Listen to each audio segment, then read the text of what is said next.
Meu Senhor e meu Deus, creio firmemente que estás aqui, que me vês e que me ouves. Adoro-te com profunda reverência, peço-te perdão dos meus pecados e graça para fazer com fruto este tempo de oração.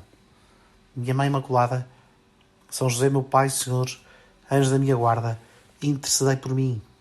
Costuma dizer-se com sabedoria que o Novo Testamento está escondido no Antigo e que o Antigo Testamento se revela no Novo. E talvez nunca esta frase tenha sido tão adequada como no dia da festa que hoje celebramos, neste dia, 2 de fevereiro, a festa da apresentação de Jesus no templo. Entra Jesus no templo para ser consagrado ao Senhor como primogênito da Sagrada Família, filho da Virgem Maria e de São José, que o apresentam. E no templo entra o próprio Deus encarnado, feito homem. E se em todo o Antigo Testamento este rito de consagração do primogênito a Deus queria significar que o homem pertence a Deus, que o homem é de Deus, foi feito para Deus, para viver na sua graça, na sua presença, para caminhar para Ele, que saiu das suas mãos e que para as suas mãos volta no caminho tantas vezes difícil e tortuoso da sua vida terrena. Hoje é o próprio Deus que, tendo assumido a natureza humana, consagra a sua humanidade, a humanidade do Filho de Deus, ao Senhor nosso Deus. É impressionante que o Antigo Testamento prometia uma pertença do homem a Deus que agora se revela em toda a sua dimensão.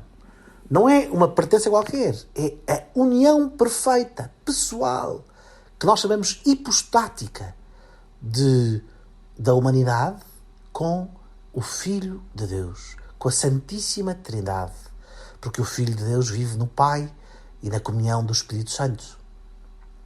E então é o mistério da nossa união que Cristo nos conquistou e nos trouxe, da nossa união em Cristo a Deus.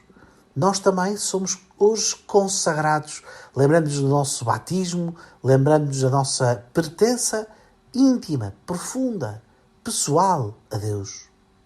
Aquilo que a Nosso Senhor era a união hipostática, a união na pessoa da segunda pessoa da Santíssima Trindade, para nós é um dom de graça. É um dom que Deus nos traz.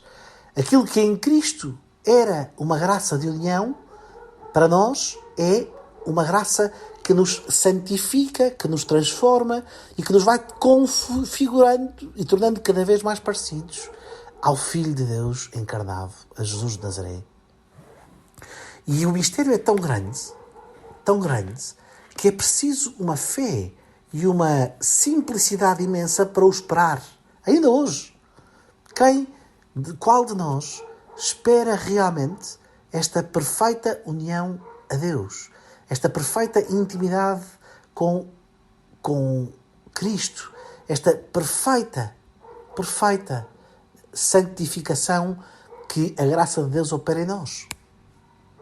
Quem é que vê hoje um homem a passar na rua, ou quem é que olha para o espelho, olha para si mesmo e exclama como exclamou o velho Simeão, que estava no templo quando Jesus chegou nos braços da Virgem Mãe e disse: agora, Senhor, segundo a vossa palavra, deixareis ir em paz o vosso servo, porque os meus olhos viram a salvação, a vossa salvação, que pusestes ao alcance de todos os povos. Nós devíamos mesmo olhar para nós, para a nossa vida redimida em Cristo, para a vida dos nossos irmãos e dizer isto: agora, Senhor, segundo a vossa palavra, deixareis ir em paz o vosso servo. Que mistério me há de ver! O homem resgatado do pecado e unido a Deus numa união de graça, numa união de amor, numa união filial. Simeão é uma figura realmente espantosa. O velho Simeão. se nós formos ao Evangelho e lermos o Evangelho com atenção, o Evangelho de hoje, da missa de hoje, o que vemos é que Simeão é descrito como um homem justo e piedoso.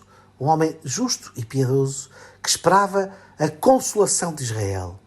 E depois diz assim: e o Espírito Santo estava nele. E o Espírito Santo revelara-lhe que não morreria antes de ver o Messias do Senhor. E veio ao templo movido pelo Espírito.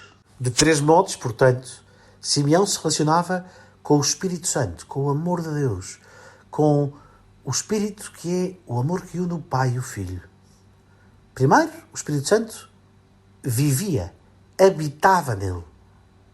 Depois, o Espírito Santo falava-lhe, revelava-lhe coisas.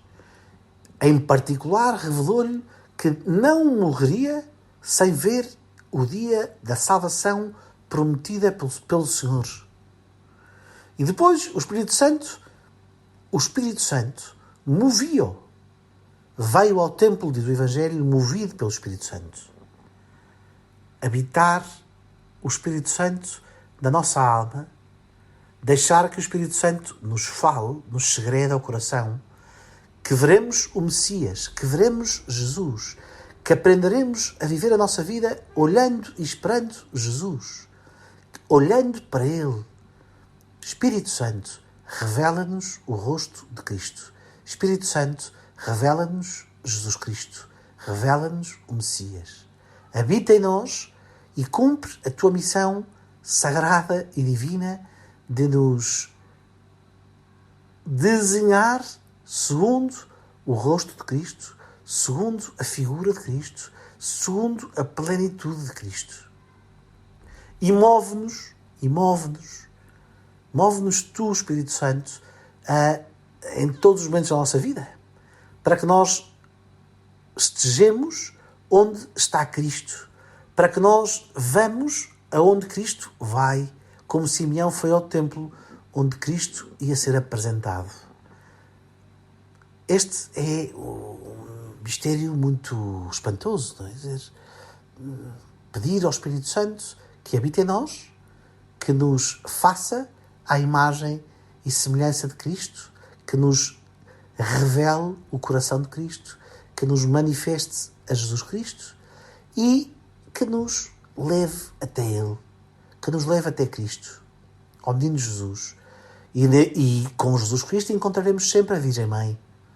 A Virgem Mãe que o traz aos braços, que o traz ao colo e que nos o oferece. E São José, que é nosso Pai, Senhor, e que nos guarda. Depois o velho Simeão diz à Virgem Mãe: este menino foi estabelecido para que muitos caiam ou se levantem em Israel e para ser sinal de contradição.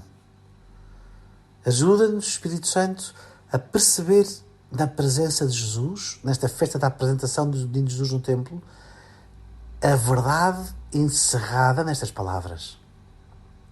Que o menino que hoje contemplamos veio para nos levantar, veio para derrubar os soberbos, para que caiam os soberbos, para que caiam aqueles que se fecham e encerram no pecado e para que se levantem os humildes, para ser sinal de contradição, para contradizer a lógica deste mundo em que a grandeza está num sucesso soberbo e orgulhoso, nas riquezas, nas vaidades, nas manias, no desejo de poder, na vontade de poder, do domínio, no triunfo sobre os outros. Veio para ser sinal da cruz, sinal de contradição, que na humildade, no dom de si mesmo, no oferecimento de si mesmo, está a verdadeira vida. Que na pequenez, na entrega, na humildade, na fidelidade à vontade de Deus está a verdadeira vida. Ensina-nos a perceber isto. Ensina-nos, Senhor, a que em Jesus Cristo se revelem os pensamentos de todos os corações, sobretudo do meu. Espírito Santo, revela-me os pensamentos do meu coração. E se os meus desejos contrariam o sinal da cruz, contrariam o sinal da contradição que o menino Jesus nos trouxe, que o menino Jesus é. Então, que caiam esses pensamentos e que se levante o meu coração para louvar a Deus, como fez a profetisa Ana, também foi ao templo, louvar a Deus, para que o meu coração se levante humilde, pequenino, amoroso e serviçal, fiel à vontade de Deus, de modo que seja o templo, que o meu coração seja o templo onde Jesus é apresentado, onde Jesus se consagra de novo ao Senhor, onde a contradição de Cristo é a verdadeira vida, onde a contradição de Cristo é fonte de verdadeira vida. Virgem Mãe, ajuda-me a viver com o Espírito Santo, a ouvir o Espírito Santo, a caminhar segundo o poder do Espírito Santo para encontrar Jesus no teu colo, sob a proteção de São José, e para ser Jesus neste mundo que precisa de reconhecer o seu Messias e se deixar consolar por ele. Dou-te graças, meu Deus, pelos bons propósitos, afetos e inspirações que me comunicaste nesta meditação. Peço-te ajuda para os pôr em prática. Minha Mãe Imaculada, São José, meu Pai, Senhor, anjo da minha guarda, intercedei por mim.